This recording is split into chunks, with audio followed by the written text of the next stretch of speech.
Yes, students, let's read the chapter Indian bronzes. Introduction है दी Indian bronzes ਜਿਹੜੇ ਸੀਗੇ exhibit rare charm and exquisite beauty. They are valued for their elegance and craftsmanship. ਜਿਹੜਾ oldest group ਸੀਗਾ bronze sculptures ਦਾ Indian subcontinent ਦੇ ਵਿੱਚੋਂ 3rd millennium BCE ਦੇ around ਬਣਿਆ ਹੋਇਆ ਪਾਇਆ ਗਿਆ. ਬ੍ਰੌਂਜ਼ ਜਿਹੜਾ ਸੀਗਾ ਉਹ ਇੱਕ ਇਹੋ ਜਿਹੀ ਮੈਟਲ ਸੀ ਜਿਹਨੂੰ ਕਾਪਰ ਅਤੇ ਟਿਨ ਦੇ ਨਾਲ ਮਿਕਸ ਕਰਕੇ ਬਣਾਇਆ ਜਾਂਦਾ ਸੀ. ਹਿਸਟੋਰੀਕਲੀ ਇਹਨੂੰ 3 ਮੈਟਲਸ ਦੇ ਨਾਲ ਜ਼ਿੰਕ, ਸਿਲਵਰ ਐਂਡ ਗੋਲਡ ਦੇ ਨਾਲ ਬਣਾਇਆ ਜਾਂਦਾ ਸੀ ਤਾਂ ਇਹਨੂੰ ਪੰਚ ਲੋਹਾ ਕਿਹਾ ਜਾਂਦਾ ਸੀ. Occasionally it was alloyed with 8 metals and called ਅਸ਼ਟ ਧਾਤੂ. 8 ਧਾਤਾਂ ਜਦੋਂ ਮਿਲਾ ਕੇ ਬਣਾਇਆ ਜਾਂਦਾ ਸੀ ਤਾਂ ਅਸ਼ਟ ਧਾਤੂ ਕਿਹਾ ਜਾਂਦਾ ਸੀਗਾ. Usually Indian bronzes are cast solid, but very often they can be hollow and finished with engravings or gilding. The tradition of casting metal images started in northwest India. It later travelled through the heartland of the country. मतलब start ਹੋਇਆ ਸੀ north West ਵਿੱਚੋਂ but overall ਇਹ ਪੂਰੇ India ਦੇ ਵਿੱਚ ਫੈਲ ਗਿਆ. ਅਤੇ ਜਿਹੜੇ ਚੋਲਾਸ ਅਤੇ ਪੱਲਵਾਸ ਸੀਗੇ ਸਾਊਥ ਵਿੱਚ ਜਦੋਂ ਉਹ ਡਾਇਨੈਸਟੀ ਚੱਲਦੀਆਂ ਸੀ ਤਾਂ ਉਦੋਂ ਇੰਡੀਅਨ ਬ੍ਰੌਂਜ਼ਿਸ ਦਾ ਕੰਮ ਨੇ ਲੈਂਡਮਾਰਕ ਵਾਟਰਮਾਰਕ 'ਤੇ ਮਤਲਬ ਬਣਾ ਦਿੱਤਾ. ਉਸ ਟਾਈਮ ਦਾ ਇੰਨਾ ਜ਼ਿਆਦਾ ਫੇਮਸ ਵਰਕ ਸਾਨੂੰ ਅੱਜ ਵੀ ਮਿਲਦਾ ਹੈ. Bronze sculptures have been discovered from all parts of India, from Kashmir to north to Kerala in the south and from Gujarat in the west to Odisha in the east. मतलब overall पूरे India 'ਚ ਸਾਨੂੰ bronze works ਜਿਹੜੇ ਉਹ ਅਸੀਂ ਮਿਲੇ ਆ ਸਾਨੂੰ ਜਦੋਂ ਅਸੀਂ ਸਰਚ ਕੀਤੀ ਉਹਨਾਂ ਦੀ. South Indian bronzes ਜਿਹੜੇ ਆ the bronzes from South India embody one of the highest achievements of Indian art. Of all the bronzes from India, none is better than known and admired than those from South India. South India ਦੇ ਜਿਹੜੇ ਬ੍ਰੌਂਜ਼ਿਸ ਆ ਉਹ ਸਭ ਤੋਂ ਵਧੀਆ ਮੰਨੇ ਜਾਂਦੇ ਆ ਔਰ ਹੁਣ ਦੇਖਣ 'ਚ ਵੀ ਪਤਾ ਲੱਗਦਾ ਕਿ ਉਹਨਾਂ ਦਾ ਜਿਹੜਾ ਕੰਮ ਕਰਨ ਦਾ ਲੈਵਲ ਸੀ ਉਹ ਜ਼ਿਆਦਾ ਵਧੀਆ ਸੀ, ਜ਼ਿਆਦਾ ਅੱਛਾ ਸੀ. ਪੱਲਵਾ ਅਤੇ ਚੋਲਾ ਦੇ ਬ੍ਰੌਂਜ਼ਿਸ ਜਿਹੜੇ ਉਸ ਟਾਈਮ ਦੇ ਆ. Movable bronze icons were an intrinsic part of the Chola temples. Metal smithing was jealously patronized during the later Chola, Vijayanagar and Nayaka periods. ਬਾਰ-ਬਾਰ ਉਹਨਾਂ ਦੀ ਚੋਲਾ ਅਤੇ ਡਾਇਨੈਸਟੀਜ਼ ਦੀ ਗੱਲ ਆ ਰਹੀ ਹੈ ਕਿ ਉਹਨਾਂ ਦੇ ਟਾਈਮ 'ਤੇ ਬ੍ਰੌਂਜ਼ ਜਿਹੜਾ ਆ ਆਰਟ ਜ਼ਿਆਦਾ ਸਕਲਪਚਰਸ ਉਸ ਟਾਈਮ 'ਚ ਬਣੇ. ਅਤੇ ਲੋਸਟ ਵੈਕਸ ਮੈਥਡ ਵੀ ਯੂਜ਼ ਹੋਇਆ. ਜਿਹੜੀ lost wax technique for making objects of metal specially in Himachal Pradesh, Orissa, Bihar, Madhya Pradesh and West Bengal, and it was learned by Indians as long as in Indus valley culture. ਜਿਹੜੀ ਇੰਡਸ ਵੈਲੀ ਕਲਚਰ ਦੇ ਵਿੱਚ ਸਾਨੂੰ ਡਾਂਸਿੰਗ ਗਰਲ ਦੀ sculpture ਮਿਲਦਾ ਆ ਉਹ ਬ੍ਰੌਂਜ਼ ਦੀ ਬਣੀ ਹੋਈ ਆ. ਉਸ ਟਾਈਮ ਤੋਂ ਬ੍ਰੌਂਜ਼ ਦੇ ਸਕਲਪਚਰਸ ਬਣਨੇ ਸ਼ੁਰੂ ਹੋਏ ਆ.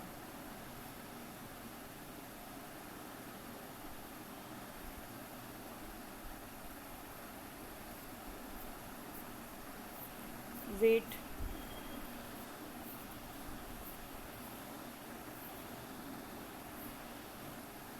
ਨੈਕਸਟ ਹੈ in this casting process manually with the help of pure bees wax. ਕੀ ਹੁੰਦਾ ਸੀ ਜਿਹੜਾ ਮਧੂ ਮੱਖੀਆਂ ਦਾ ਮੋਮ ਵੈਕਸ ਹੁੰਦਾ ਉਹਨਾਂ ਦੇ ਛੱਤੇ ਦੇ ਵਿੱਚ ਉਹਨੂੰ ਲਿਆ ਜਾਂਦਾ ਸੀ, ਉਹਨੂੰ ਮੈਲਟ ਕੀਤਾ ਜਾਂਦਾ ਸੀ ਅਤੇ ਫਿਰ ਉਹਨੂੰ ਜਿਹੜੀਆਂ ਪਾਈਪਸ ਹੁੰਦੀਆਂ ਵੈਕਸ ਮੈਟਲ ਦੀਆਂ ਪਾਈਪਸ ਜਿਹੜੀਆਂ ਬਣਾ ਲੈਂਦੇ ਸੀ ਉਹਨਾਂ ਦੇ ਵਿੱਚ ਫਟਾਫਟ ਪਾ ਕੇ ਅਤੇ ਫਿਰ ਉਹਨਾਂ ਨੂੰ ਠੰਡੇ ਪਾਣੀ 'ਚ ਇੱਕਦਮ ਪਹਿਲਾਂ ਗਰਮ ਕੀਤਾ ਜਾਂਦਾ ਸੀ.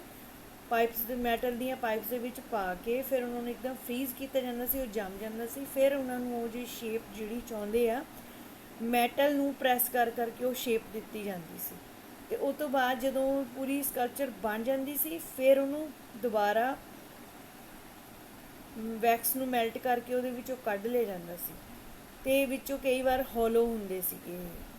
ਅਤੇ ਇਹ ਜਿਹੜਾ ਕੰਮ ਹੁੰਦਾ ਸੀ ਬੜਾ ਪੇਨ ਸੀ ਹੁੰਦਾ ਸੀਗਾ, ਬਹੁਤ ਜ਼ਿਆਦਾ ਗਰਮੀ, ਬਹੁਤ ਜ਼ਿਆਦਾ ਠੰਡਾ ਕਰਨਾ, ਪਰ ਫਿਰ ਵੀ ਉਹਨਾਂ ਨੇ ਬਹੁਤ ਅੱਛੇ ਤਰੀਕੇ ਨਾਲ ਇਸ ਸਕਿੱਲ ਨੂੰ ਦਿਖਾਇਆ ਹੋਇਆ ਹੈ ਕਿ ਅੱਜ ਵੀ ਸਾਨੂੰ ਉਹਨਾਂ ਦੇ ਬਣਾਏ ਹੋਏ ਜਿਹੜੇ ਸਕਲਪਚਰ ਹੈ ਮੈਟਲ ਦੇ ਬ੍ਰੌਂਜ਼ ਦੇ ਉਹ ਨਜ਼ਰ ਆ ਰਹੇ ਆ. Study of following South Indian bronzes. ਇਹਨਾਂ ਦੇ ਵਿੱਚ ਨਟਰਾਜ ਦੀ ਫੇਮਸ ਸਕਲਪਚਰ ਸਾਡੇ ਕੋਲ ਜਿਹੜੀ ਹੈ ਬ੍ਰੌਂਜ਼ ਦਾ ਸਕਲਪਚਰ ਹੈ. ਇਹਦਾ ਟਾਈਮ ਹੈ 12th century AD, Cholas dynasty. Location ਹੈ Thanjavur district, Tamil Nadu. National museum New Delhi ਦੇ ਕਟਸੀ 'ਚ. ਸਬਜੈਕਟ ਮੈਟਰ ਹੈ ਕਿ ਇਹਦੇ ਵਿੱਚ ਸ਼ਿਵ ਜੀ ਨੂੰ ਦਿਖਾਇਆ ਗਿਆ ਹੈ ਕਿ ਉਹ ਇੱਕ ਪੂਰੀ ਸ੍ਰਿਸ਼ਟੀ ਦੇ ਕ੍ਰੀਏਟਰ, ਪ੍ਰੀਜ਼ਰਵਰ, ਡਿਸਟਰੋਇਰ ਸਭ ਕੁਛ ਇਹਦੇ ਵਿੱਚ ਸ਼ੋ ਕੀਤੇ ਗਏ ਹੈ। ਜੋ the symbolism of Shiva Nataraja is religion, art and science merged as one, ਕਿ ਜੋ ਵੀ ਧਰਮ ਹੈ, ਕਲਾ ਹੈ ਜਾਂ ਵਿਗਿਆਨ ਹੈ, ਗਿਆਨ ਹੈ, ਉਹ ਸਭ ਇੱਕ ਸ਼ਕਤੀ ਹੈ। ਅਤੇ ਗੋਡ ਨੂੰ ਜਿਹੜਾ ਉਹਨਾਂ ਦਾ ਡਾਂਸ ਪੋਜੀਸ਼ਨ ਹੈ ਉਹ ਕ੍ਰੀਏਸ਼ਨ, ਪ੍ਰੀਜ਼ਰਵੇਸ਼ਨ, ਡਿਸਟਰਕਸ਼ਨ ਦਿਖਾ ਰਿਹਾ ਹੈ। ਓਮ ਨਮः ਸ਼ਿਵਾਏ ਭਾਸ਼ਾ Nataraja, the king of dance has 4 arms. ਜਿਹੜੇ ਨਟਰਾਜ ਦੇ ਸਕਲਪਚਰ ਹੈ ਉਹਨਾਂ ਦੀਆਂ 4 ਬਾਹਾਂ ਦਿਖਾਈਆਂ ਗਈਆਂ ਆ। ਹਰ ਇੱਕ ਬਾਂਹ ਦੀ ਅਲੱਗ ਅਲੱਗ ਪੋਜੀਸ਼ਨ ਸ਼ੋ ਕੀਤੀ ਗਈ ਹੈ। Upper right arm hand holds a drum from which creation issues forth. The lower right hand ਜਿਹੜਾ ਆ ਉਹ ਬਲੈਸਿੰਗ ਕਰਨ ਲਈ ਉੱਠਿਆ ਹੋਇਆ ਉੱਪਰ। ਅਪਰ ਲੈਫਟ ਹੈਂਡ ਜਿਹੜਾ ਆ ਉਹਦੇ ਵਿੱਚ ਫਲੇਮ ਪਕੜੀ ਹੋਈ ਆ, which is destruction, the dissolution of form. The right leg representing obscuring grace stand upon ਅਪਸਮਰਾ ਪੁਰਸ਼ਾ। ਉਹਨੂੰ ਪੈਰਾਂ ਦੇ ਵਿੱਚ ਲਿਆ ਹੋਇਆ ਸੀ, ਉਹਦੇ ਉੱਪਰ ਖੜੇ ਆ ਉਹਨੂੰ ਅਪਸਮਰਾ ਨੂੰ ਮਾਰਨ ਦੇ ਲਈ। A soul temporarily earth bound by its own sloth, confusion and forgetfulness.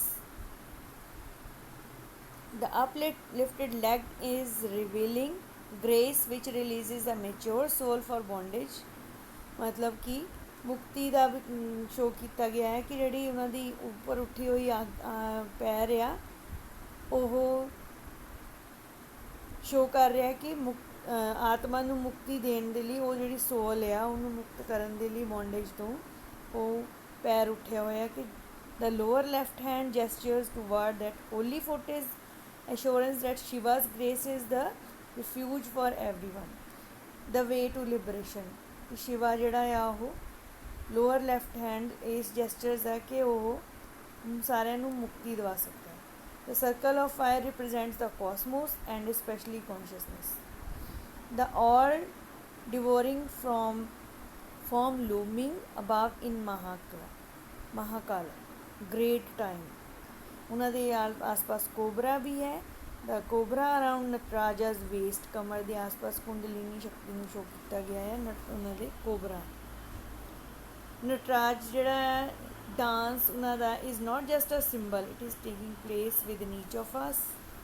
ਯਾਨੀ ਕਿ ਇਹਨਾਂ ਦੀ ਡਾਂਸ ਦੇ ਵਿੱਚ ਅਲੱਗ ਅਲੱਗ ਜੋ ਪੋਜ਼ ਬਣਾਏ ਹੋਏ ਬੋਡੀ ਦੇ, ਅਲੱਗ ਅਲੱਗ ਮੁਦਰਾਵਾਂ ਅਲੱਗ ਅਲੱਗ ਸਿਚੁਏਸ਼ਨ ਨੂੰ ਸ਼ੋ ਕਰ ਰਹੀਆਂ। ਓਵਰਆਲ ਇਹ ਪੂਰੀ ਦੁਨੀਆ ਦੇ ਸਿਰਜਣਹਾਰ, ਪ੍ਰੀਜ਼ਰਵਰ, ਡਿਸਟਰੋਇਰ ਸਭ ਸ਼ੋ ਕੀਤੇ ਗਏ ਹੈ ਇਸ ਪੇਂਟਿੰਗ ਦੇ ਵਿੱਚ। ਔਰ ਇੱਕ ਬੁਰੀ ਆਤਮਾ ਨੂੰ ਇਹ ਮਾਰ ਕੇ ਉਸਦੀ ਮੁਕਤੀ ਕਰਨ ਦੀ ਕੋਸ਼ਿਸ਼ ਕਰ ਰਹੇ ਆ, ਦਿਖਾਏ ਗਏ ਹੈ। ਔਰ ਇਹਨਾਂ ਦੇ ਬਾਲਾਂ ਦੇ ਵਿੱਚ ਗੰਗਾ ਲੌਕਡ ਹੈ, ਉਹ ਇਸ ਤਰ੍ਹਾਂ ਸ਼ੋ ਕੀਤੀ ਗਈ ਹੈ ਕਿ ਉਹਨਾਂ ਨੇ ਇਹਨੂੰ ਗੰਗਾ ਨੂੰ ਆਪਣੇ ਬਾਲਾਂ ਵਿੱਚ ਸਮਾ ਕੇ ਫਿਰ ਧਰਤੀ 'ਤੇ ਛੱਡਿਆ। ਇਹ ਇਹਨਾਂ ਦੀ explanation. Sorry, please wait.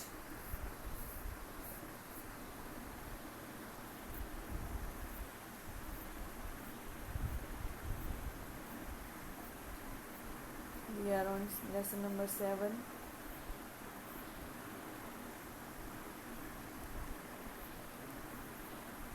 We are discussing the Nataraja sculpture. ਜਿਹੜੀ ਗੋਡਿਸ ਗੰਗਾ ਆ ਉਹਨਾਂ ਨੇ ਆਪਣੇ ਬਾਲਾਂ ਦੇ ਵਿੱਚ ਬੰਨੀ ਹੋਈ ਆ ਕਿ ਉਹ ਜਦੋਂ ਸਵਰਗ ਤੋਂ ਧਰਤੀ 'ਤੇ ਆਏਗੀ ਇੰਨੀ ਦੈਵੀ ਸ਼ਕਤੀ ਹੈ ਕਿ ਧਰਤੀ ਤੋਂ ਬਰਦਾਸ਼ਤ ਨਹੀਂ ਹੋਏਗੀ। ਇਸ ਕਰਕੇ ਇੱਦਾਂ ਸ਼ੋ ਕੀਤਾ ਗਿਆ ਕਿ ਉਹਨਾਂ ਨੇ ਆਪਣੇ ਬਾਲਾਂ ਵਿੱਚ ਬੰਨਿਆ, ਫਿਰ ਗੰਗਾ ਨੂੰ ਧਰਤੀ 'ਤੇ ਛੱਡਿਆ ਗਿਆ।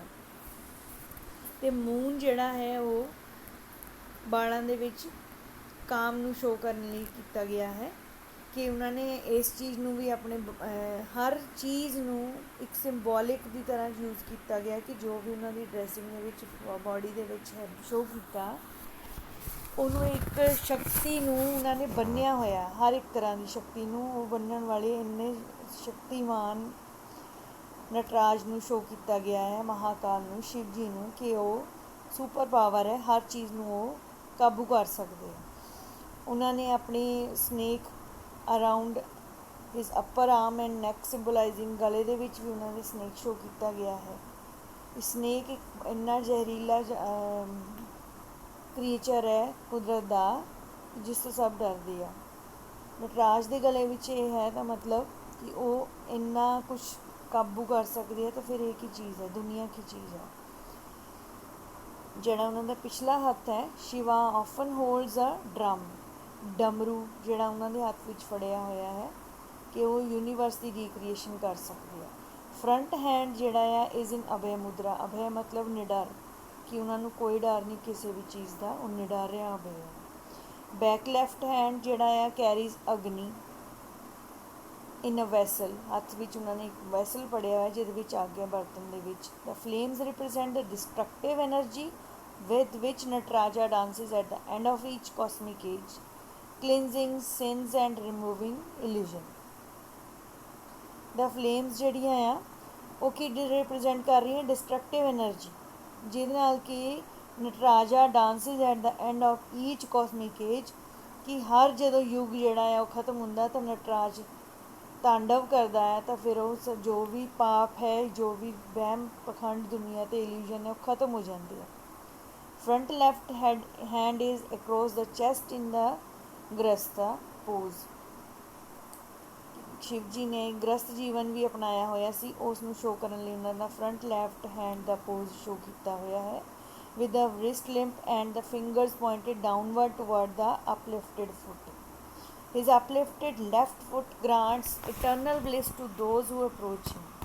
ਜਿਹੜਾ ਲੈਫਟ ਫੁੱਟ ਉੱਠਿਆ ਹੋਇਆ ਹੈ ਉਹ ਸ਼ੋਅ ਕਰਦਾ ਹੈ ਕਿ ਜੋ ਵੀ ਉਹਨਾਂ ਦੀ ਸ਼ਰਨ ਵਿੱਚ ਆਏਗਾ ਉਹਨਾਂ ਦੀਆਂ ਜਿਹੜੀਆਂ ਆਸ਼ੀਰਵਾਦ ਹੈ ਉਹਨਾਂ ਨੂੰ ਮਿਲੇਗਾ। The other foot treads firmly upon the dwarf of ignorance allowing the birth of knowledge, Nataraja dances above the body of demon. ਜਿਹੜਾ ਅਪਸਮਰਾ ਆ ਉਹਨੂੰ ਇੱਕ ਈਵਲ ਦੀ ਤਰ੍ਹਾਂ ਸ਼ੋਅ ਕੀਤਾ ਗਿਆ ਕਿ ਇਨਸਾਨ ਦੇ ਅੰਦਰ ਜੋ ਇਗਨੋਰੈਂਸ ਅਗਿਆਨਤਾ ਹੈ ਉਹਨੂੰ ਖ਼ਤਮ ਕਰਨ ਦੀ ਜਿਹੜੀ ਉਹ ਖ਼ਤਮ ਕਰ ਰਹੇ ਆ। ਅਪਸਮਰਾ ਨੂੰ ਇਸ ਨਾਲ ਸਿੰਬੋਲਿਕ ਸ਼ੋਅ ਕਰਕੇ ਦਿਖਾਇਆ ਗਿਆ ਹੈ ਕਿ ਹਰ ਇਨਸਾਨ ਦੀ ਜੋ ਅੰਦਰ ਇਗਨੋਰੈਂਸ ਹੈ ਉਹਨੂੰ ਖ਼ਤਮ ਕਰ ਸਕਦੇ ਆ ਅਤੇ ਉਹਨੂੰ ਇੱਕ ਅੱਛਾ ਇਨਸਾਨ, ਅੱਛੀ ਸੋਲ ਬਣਾਉਣ ਦੀ ਉਹਨਾਂ 'ਚ ਸਮਰੱਥਾ ਹੈ।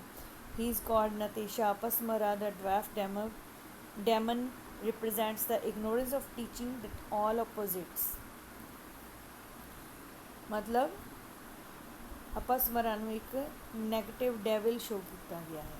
ਇਹ ਨਟਰਾਜ ਦੀ ਪੂਰੀ ਐਕਸਪਲੇਨੇਸ਼ਨ ਹੋ ਗਈ। ਇਹ ਹੈ ਸਕਲਪਚਰ ਆਫ ਜਿਹੜਾ ਨਟਰਾਜ ਦਾ ਮਿਲਿਆ। ਇਹਦੇ ਵਿੱਚ ਅਸੀਂ ਦੇਖ ਸਕਦੇ ਹਾਂ ਜੋ ਜੋ ਸਾਨੂੰ ਰੀਡਿੰਗ ਹੋਈ ਹੈ ਉਹ ਸਾਰੇ ਪੋਜ਼ ਬੋਡੀ ਦੇ ਉਹਨਾਂ ਦੇ ਉੱਤੇ ਨਜ਼ਰ ਆ ਰਹੇ।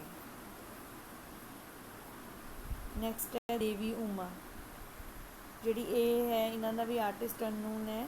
ਮੀਡੀਅਮ ਬ੍ਰੋਂਜ਼ ਸਕਲਪਚਰ ਹੈ ਅਤੇ ਡਾਇਨਸਟੀ ਚੋਲਾ ਤਾਮਿਲਨਾਡੂ ਦੇ ਵਿੱਚ ਹੈ ਇਹ। ਔਰ ਇਹਨਾਂ ਦਾ ਸਬਜੈਕਟ ਮੈਟਰ ਹੈ ਦਿਸ ਰਿਮਾਰਕੇਬਲ ਸਕਲਪਚਰ ਡਿਪਿਕਟਸ ਅ ਬ੍ਰਾਹਮਣਿਕਲ ਗੋਡੈਸ। ਸ਼ਿਵ ਜੀ ਦੀ ਪਤਨੀ ਪਾਰਵਤੀ ਜਿਹੜੀ ਆ ਉਹਨਾਂ ਦਾ ਇੱਕ ਨਾਮ ਉਮਾ ਵੀ ਸੀਗਾ। More widely refer to it in early Cambodia as Uma. ਪਹਿਲਾਂ ਕੰਬੋਡੀਆ ਦੇ ਵਿੱਚ ਜੋ ਅਰਲੀ ਕੰਬੋਡੀਆ ਸੀ ਉੱਥੇ ਸ਼ਿਵ ਜੀ ਦੀ ਪਤਨੀ ਪਾਰਵਤੀ ਨੂੰ ਉਮਾ ਦੇ ਨਾਮ ਨਾਲ ਜਾਣਿਆ ਗਿਆ। ਇਹ ਉਹਨਾਂ ਦਾ ਸਕਲਪਚਰ ਹੈ। ਦਿਸ statue of Devi Uma Parvati is an excellence of women qualities and is famous for its beauty and splendor.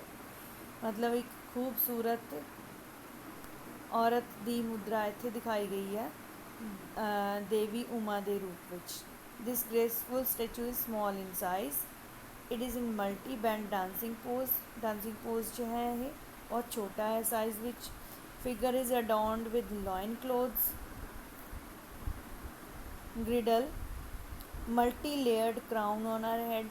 ਜਿਹੜੇ ਉਹਨਾਂ ਦੇ ਕੱਪੜੇ ਸ਼ੋਅ ਕੀਤੇ ਗਏ ਆ ਉਹ ਸ਼ੇਰ ਦੀ ਖੱਲ ਦੇ ਸ਼ੋਅ ਕੀਤੇ ਗਏ ਆ, ਲੋਇਨ ਕਲੋਥਸ ਆ। ਔਰ ਜਿਹੜੇ ਉਹਨਾਂ ਦੇ ਕਰਾਊਨ ਆ ਉਹ ਮਲਟੀ ਲੇਅਰਡ ਹੈ, ਕਰਾਊਨ ਦੀਆਂ ਬਹੁਤ ਸਾਰੀਆਂ ਲੇਅਰਸ ਆ, ਉੱਚਾ ਉੱਚਾ ਬਾਰ ਬਾਰ ਰਿਪੀਟ ਕੀਤਾ ਹੋਇਆ। ਆਰਮਲੈਟ, ਬ੍ਰੇਸਲੇਟ ਐਂਡ ਨੈਕਲੈਸ, ਇਹ ਸਭ ਜਿਹੜੇ ਆ ਜਿਊਲਰੀ ਔਰਨਾਮੈਂਟਸ ਉਹਦੇ ਪਾਏ ਹੋਏ ਦਿਖਾਏ ਗਏ ਆ। The well decorated solid statue is showing a typical mudra with right hand. Right hand ਦੇ ਨਾਲ ਉਹਨਾਂ ਨੇ ਇੱਕ ਮੁਦਰਾ ਬਣਾਈ ਹੋਈ ਟਿਪੀਕਲ, ਉਹ ਪ੍ਰੋਪਰਲੀ ਸ਼ੋਅ ਕੀਤੀ ਗਈ ਆ। In the statue body curves and bosom have been shown well. ਜੋ ਸਰੀਰ ਦੇ ਮੋੜ ਆ ਇੱਕਦਮ ਨੈਚੁਰਲ ਬੋਡੀ ਜੋ ਹੁੰਦੀ ਹੈ ਉੱਦਾਂ ਦਾ ਸਕਲਪਚਰ ਹੈ ਇਹ। ਕਿੰਨੀ ਮਿਹਨਤ ਦੇ ਨਾਲ ਉਹਨਾਂ ਨੇ ਇਹਨੂੰ ਸਕਲਪਟ ਕੀਤਾ ਹੋਏਗਾ। This statue belongs to Chola period and ਇਹ ਜਿਹੜਾ ਸਟੈਚੂ ਸੀ ਇਹ ਚੋਲਾ ਡਾਇਨਸਟੀ ਨਾਲ ਟਾਈਮ 'ਤੇ ਬਣਿਆ ਹੋਇਆ। And many other figures were also cast in the reign of Pallava and Cholas. ਇਸ ਟਾਈਮ 'ਤੇ ਪੱਲਵਾਸ ਤੇ ਚੋਲਾਸ ਦੇ ਰਾਜ ਵਿੱਚ ਬਹੁਤ ਸਾਰੇ ਸਟੈਚੂ ਹੋਰ ਵੀ ਬਣਾਏ ਗਏ ਸੀਗੇ। ਇਹ ਸੀ ਆਪਣਾ chapter number 7। These are the key points. ਇਹਨਾਂ ਨੂੰ ਪੜ੍ਹ ਸਕਦੇ ਹਾਂ, ਰਿਵਿਊ ਕਰ ਸਕਦੇ ਹਾਂ। ਇਹ ਸਾਡਾ ਚੈਪਟਰ ਹੋ ਗਿਆ ਫਿਨਿਸ਼।